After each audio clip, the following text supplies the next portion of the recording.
ஓம் ஸ்ரீ குருபியோ நமக.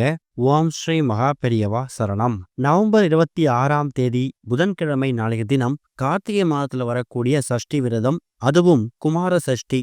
இப்ப சொல்லக்கூடிய இந்த இலை மீது தீபத்தை வைத்து தீபம் ஏற்றக்கூடிய எண்ணெயில இந்த ஒரு தானியத்தை போடுறதால லட்சக்கணக்கில் பணம் சேரும். ஒரே நாளில் கோடி செல்வம் தேடி வந்தா கூட ஆச்சரியப்படுறதுக்கு இல்ல. அது என்ன தீபம் என்ன இலைன்னு பார்க்கறதுக்கு முன்னாடி நம்மளோட வீடியோஸை இப்போதான் நீங்க ஃபர்ஸ்ட் டைம் பார்க்குறீங்கன்னா மறக்காம சப்ஸ்கிரைப் பண்ணிக்கோங்க. தொடர்ந்து இது மாதிரி அப்டேட் தெரிஞ்சுக்கிறதுக்கு பக்கத்து நோட்டிஃபிகேஷன் பெல்லை கிளிக் பண்ணி ஆல் அப்படிங்கிற செலக்ட் பண்ணிக்கோங்க. இப்போ எண்ணெய் இலை மீது தீபத்தை ஏற்றி விளக்கேற்றக்கூடிய எண்ணெயில என்ன தானியத்தை போடணும் அப்படிங்கிற பத்தி தெளிவா தெரிஞ்சுக்கலாம். முருகப்பெருமானுக்குரிய விரத தினங்கள்ல ரொம்ப முக்கியமானது சஷ்டி விரதம். அதுலயும் மாதம் மாதம் அமாவாசைக்கு பிறகு வரக்கூடிய வளர்பிறை சஷ்டிக்கு தான் முக்கியத்துவம் கொடுத்து நிறைய பேர் வழிபாடு நடத்துவாங்க. குழந்தை பாக்கியம் இல்லாதவங்களும், திருமணவுடன் கைகூடி அமையாதவங்க, சரியான வேலை அமையாதவங்க, இவங்க எல்லாருமே வளர்பிறை சஷ்டியில விரதம் இருந்து முருகப்பெருமானுக்கு வழிபாடு செய்வாங்க. இன்னொரு பக்கம் ஒரு மாதமும் சஷ்டி என்ன கிழமையில வருதோ அதே மாதிரி அது எந்த மாதத்துல வருதோ அதோட பெயரும் அதோட பலன்களும் மாறுபடுமா. உதாரணத்துக்கு கார்த்திகை மாதத்துல வரக்கூடிய இந்த வளர்பிறை சஷ்டிய குமார சஷ்டி அப்படின்னு சொல்லுவாங்க. இன்னொரு பக்கம் சுப்பிரமணிய சஷ்டிங்கிற மாதிரியும் அனந்த சஷ்டி அப்படிங்கிற பெயர்லையும் அழைக்கிறாங்களாம். அதாவது முருக கடாட்சத்தை பரிபூர்ணமாக பெற்றுத்தரக்கூடிய சஷ்டி இந்த ஒரு குமார சஷ்டின்னு அழைக்கப்படக்கூடிய கார்த்திகை மாதத்துல வரக்கூடிய வளர்பிறை சஷ்டி விரதம். அனந்த சஷ்டி வாழ்க்கையில எல்லா விதமான செல்வங்களும் கிடைப்பதற்கான சஷ்டியாவும் இது இருக்க போகுது. அப்படிப்பட்ட சஷ்டி விரதம் அந்த திதி எத்தனை மணிக்கு ஆரம்பித்து எத்தனை மணிக்கு முடியுது அப்படின்னு தெரிஞ்சுக்கணும். என்னதான் நவம்பர் 26ஆம் தேதி புதன்கிழமை சஷ்டி விரதமா இருந்திருந்தாலும் நவம்பர் 25ஆம் தேதி செவ்வாய்க்கிழமை இரவு 8 மணி 8 நிமிஷத்துக்கு ஆரம்பித்திருக்கக்கூடிய சஷ்டி திதி நவம்பர் 26ஆம் தேதி புதன்கிழமை இரவு 8 மணி 21 நிமிஷம் வரைக்கும் இருக்கு.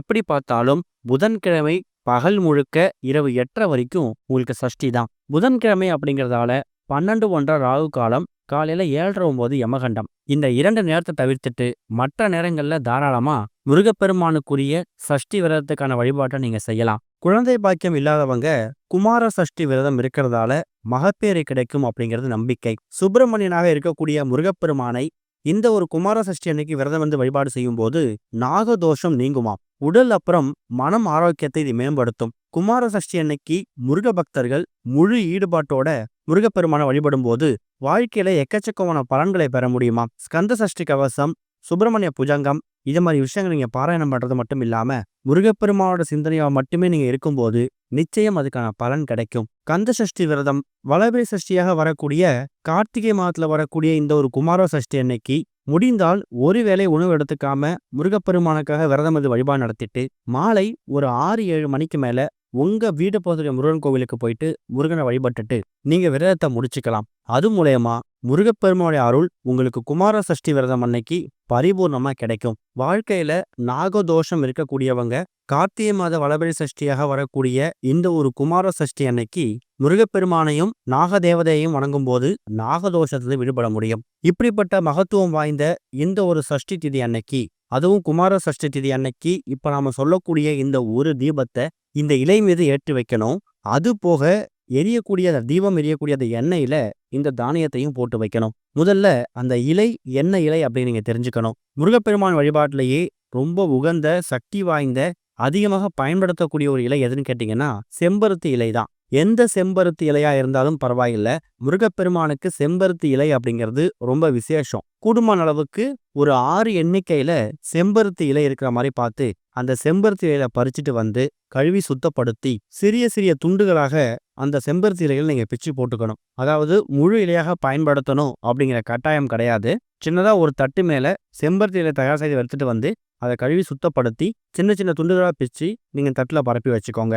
அதுக்கப்புறமா நடுவுல ஒரே ஒரு அகல் விளக்கு, முடிஞ்சா அகல் விளக்கு பயன்படுத்தலாம். அகல் விளக்கு இல்லாதவங்க உங்க வீட்டுல தினமும் பூஜைக்காக பயன்படுத்தக்கூடிய காமாட்சி விளக்கோ குத்து விளக்கோ பயன்படுத்திக்கலாம். நடுவுல அகல் விளக்க வைத்து எப்படி பார்த்தாலும் தீப எண்ணெய் ஊற்றி தீபம் போடுவீங்க. நெய் தீபம் போடணும் அப்படிங்கிற கட்டாயம் கிடையாது.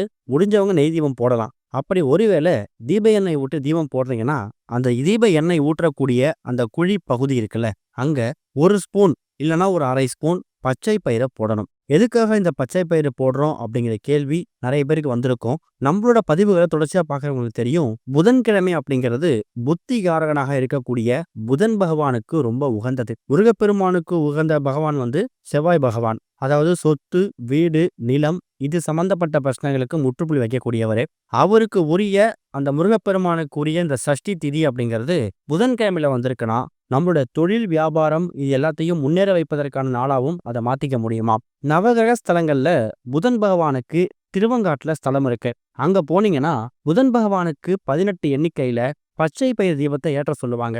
காரணம் என்னன்னா, புதன் பகவானுக்கு உரிய தானியம் இந்த பச்சை பயிறு தான். திருவங்காடு ஸ்தலத்துல புதன் பகவானுக்கு முன்னாடி அந்த தீபத்தை ஏற்றி வைக்கும் போது ராஜயோக செல்வ செழிப்பு ஏற்படும். அதுதான் இந்த பச்சை பயிர் தீபத்தை ஏற்றதுக்கான முக்கியமான நோக்கம்.